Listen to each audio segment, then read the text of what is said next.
American politics are confusing. You've got a Congress or Congresses, you got some old guys over here. What's that, a king? How's it work? Who runs it? Why should I care? Today I'll try to give you a very brief outline of who these people are and how they bounce off each other to run the US as we know it. To begin with, we need to go back to the Founding Fathers! Long story short, these guys just got out of a bad relationship with some king guy and decided to make it on their own. But before they did so, they had to make rules for how the new relationship between people in power would work. So they wrote them all down into some neat document we call the Constitution! Now, not just the kings and nobles have the power to change the government as they will, it's with the people now. Goal! But what if the people choose the wrong guy to run the government? So they made sure no one person could have too much power. We call this idea checks and balances. Now how about we have a cool guy that does cool stuff like enforcing all the laws and fighting wars? Great idea. That's a cool idea. Let's call him a president. But what if the president starts acting in a way that we don't like? What's to stop him from becoming a king? I don't know, it might be kind of nice. Screw off, Alex. We've had this conversation before. We tried it already.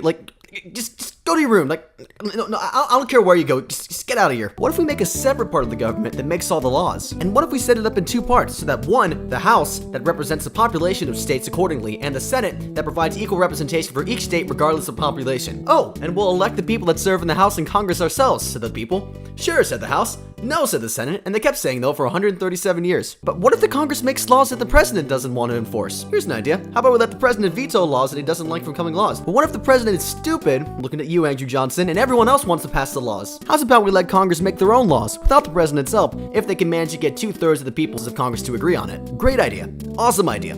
But not done yet. Say Congress passes a law that goes against the rules we made in the Constitution. We can't possibly trust Congress to check itself, so let's have the president appoint his friends to this super cool club we call.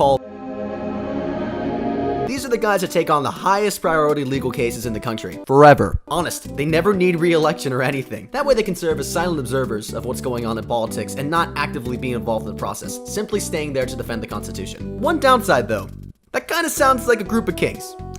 A couple of kings? Pair of kings. One small downside to this though, they actually have no power whatsoever. The other branches of the government can just completely ignore anything that they rule. Looking at you, Andrew Jackson. And if the Supreme Court tells Congress something that they hate enough, they can actually go back and just change the Constitution to reflect what they want. Of course, this isn't easy, but it's still possible. 1,000-foot view, the president enforces the laws, Congress makes the laws, and the Supreme Court interprets the law. And no individual branch can get much done without having to bargain with another. This was intentionally created by the founders themselves so that no single person could have too much power in the federal government. There's about a million other examples of how this works that I'll get into in other videos that go into detail about the separate branches of government on their own. This just serves as a sort of summary as to how they all work generally speaking. I'm sure I missed a lot. Please let me know what I missed down in the comments. I'll be sure to rectify it in the individual videos and make about the federal, judicial, and legislative branches of the government.